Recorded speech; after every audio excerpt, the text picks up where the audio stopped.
beautiful creatures of the world, guys and ghouls, she's back. And we are going to talk about the latest shenanigans that Jacqueline Nunez is pulling with the former employees of the Conjuring house. It's a beautiful day in the far north of Maine, up along the Canadian border in the crown of Maine. I hope everyone is having a nice, warm, sunny summer day. Please enjoy the rest of your sunny summer days. Fall is right around the corner.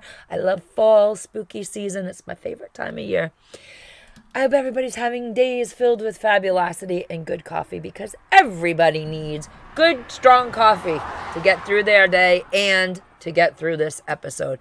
For those of you who are unfamiliar with what has been going on for half a summer at the Conjuring house in Burrillville, Rhode Island, and its owner, Jacqueline Nunez, I cannot possibly bring you to the beginning of all of this and catch you up. What I can do is, in the description box below, I will link every single video that I have done on this dramatic situation unfolding in Burrillville, Rhode Island, with the ex-employees, the former employees of the Conjuring house, and also involving the very famous paranormal investigator, Jason Hawes. So I'll link all that for you. I wish I could go back and catch everybody up, but it's just too much of a saga to do that. We're gonna start today back in August. So in August, a few weeks ago, very few short weeks ago, Jacqueline Nunez's The Conjuring House Facebook page was taken down by Facebook. There's a big scandal around this. Her very last post on the Conjuring House Facebook page was directed toward the actress Elizabeth Hurley, with whom Jacqueline believes they are twin flames.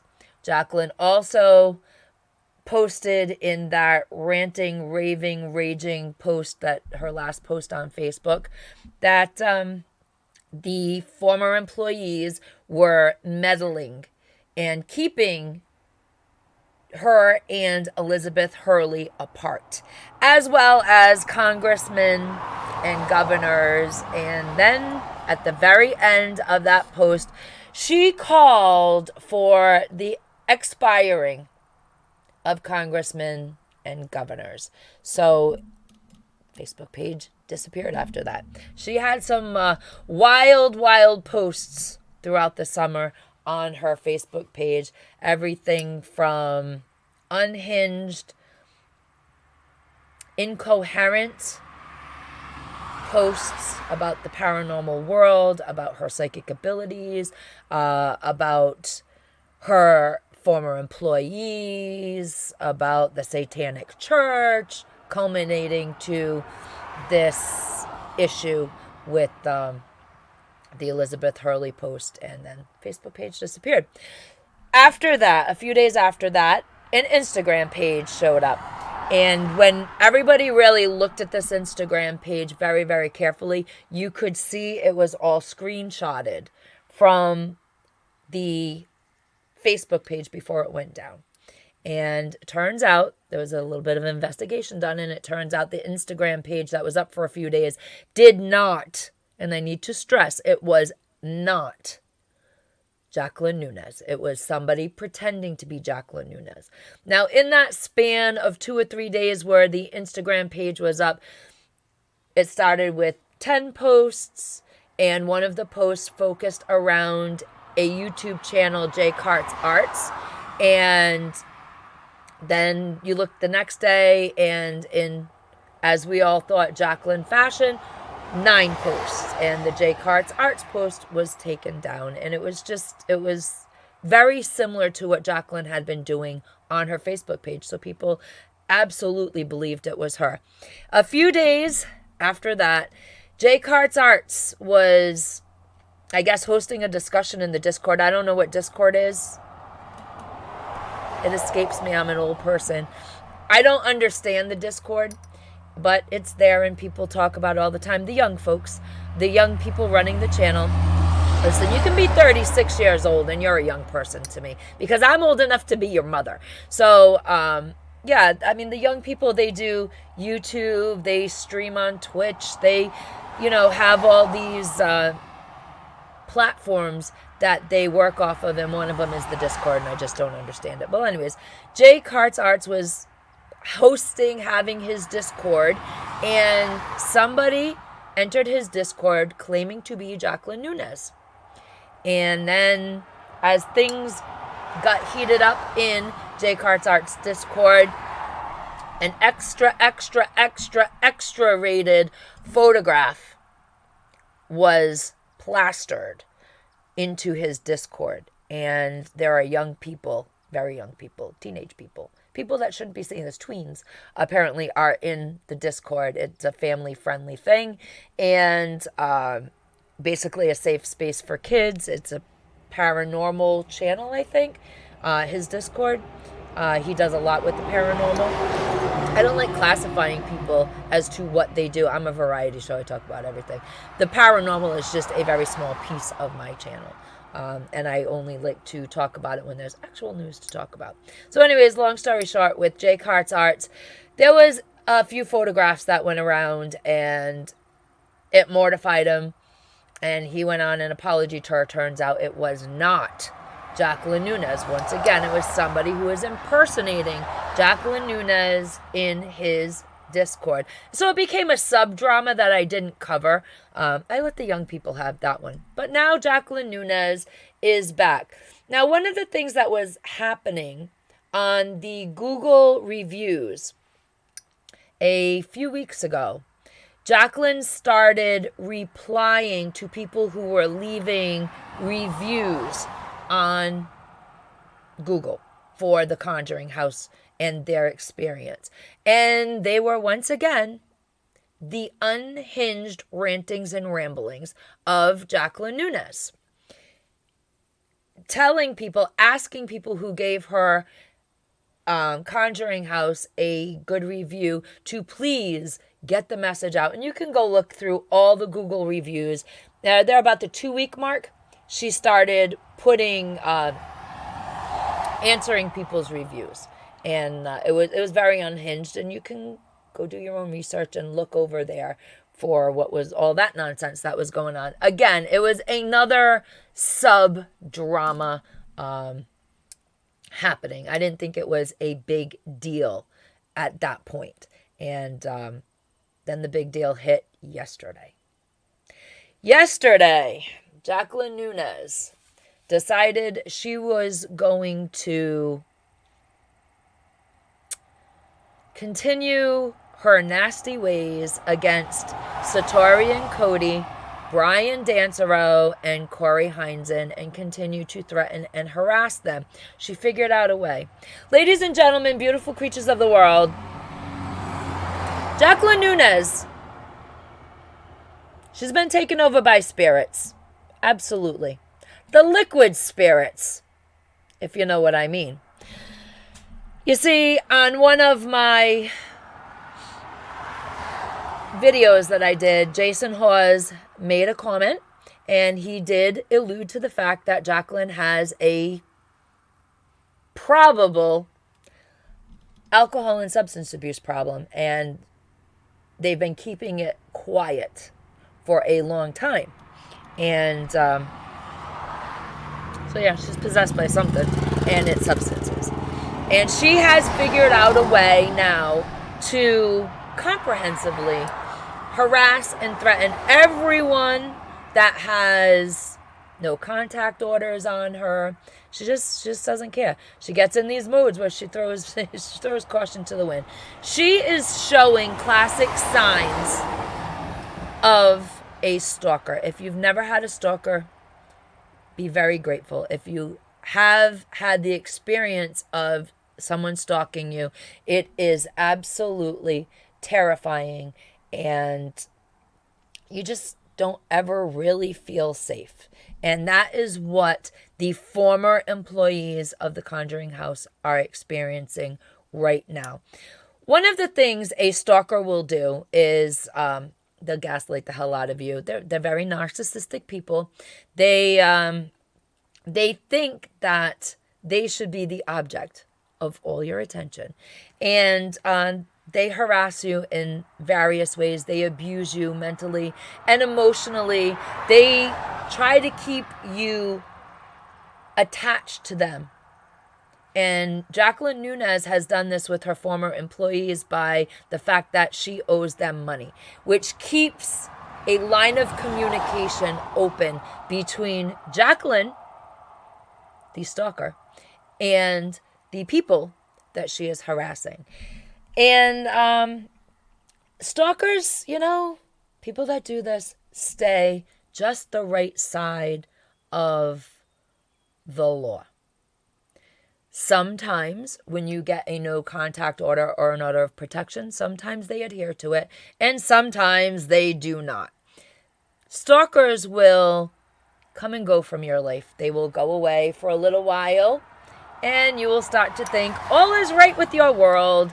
You're relaxing. You're starting to feel a bit more comfortable in your life, and the next thing you know, they're back, and they're back in a big way. And that is what happened. Jacqueline Nunez came back with a vengeance, and I am going to put up the communications that Jacqueline now has had with Satori Hawes, Cody, and Brian Dancero. I believe he also received I think he did. Brian Dancero and Corey Heinzen. So we're going to take a look at those screenshots that I have.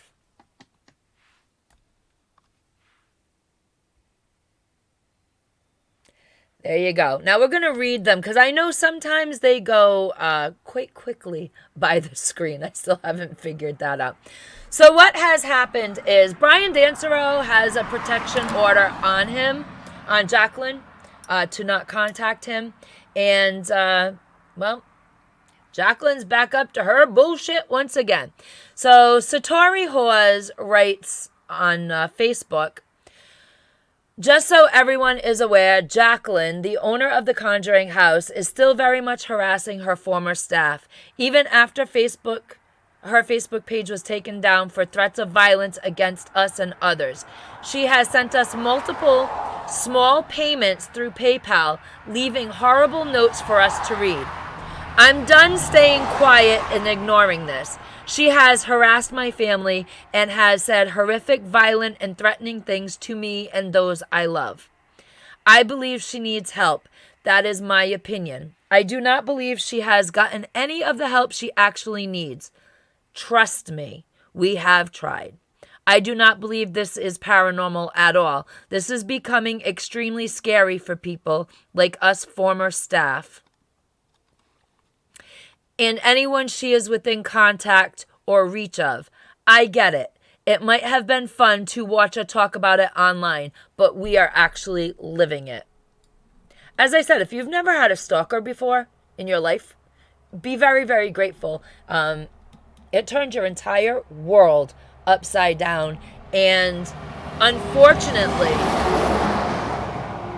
even after the stalker goes away and disappears from your life, or you move to get rid of them, your feeling of being safe never really does come back.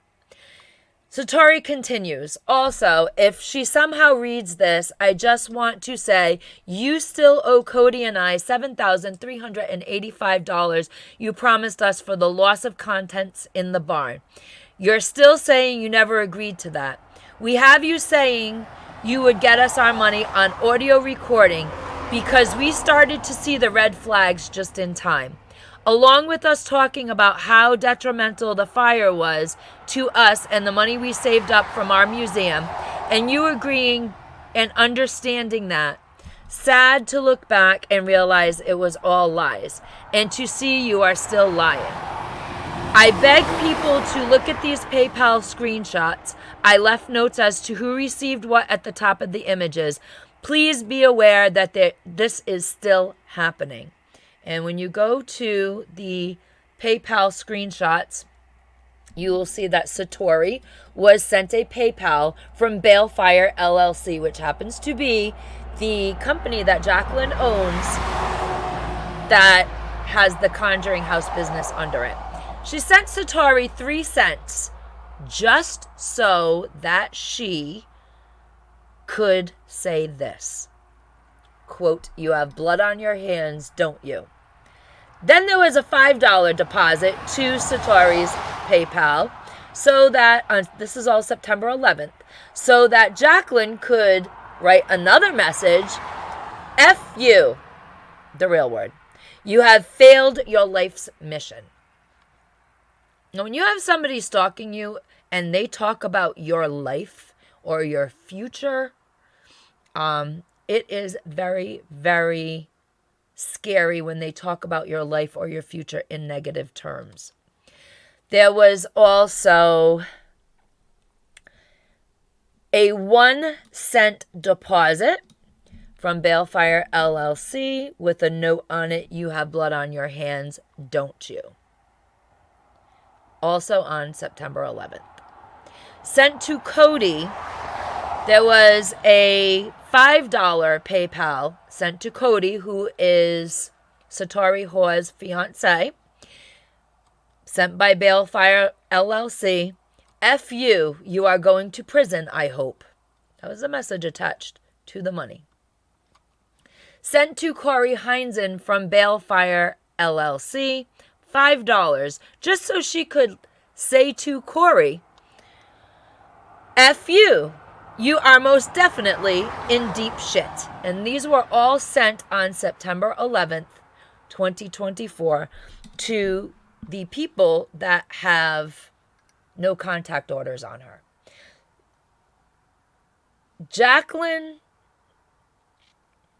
understands what she's doing, ladies and gentlemen, guys and ghouls. She understands the terror and the horror that she is causing these people. She is very much a master manipulator. She has a master's degree in psychology. She understands the mind of a narcissist. She understands the mind of a sociopath, and she's a master manipulator, and she is absolutely manipulating this situation to keep threatening those people involved with her horrifying behavior when they were under her employ at the Conjuring House in Burrville, Rhode Island.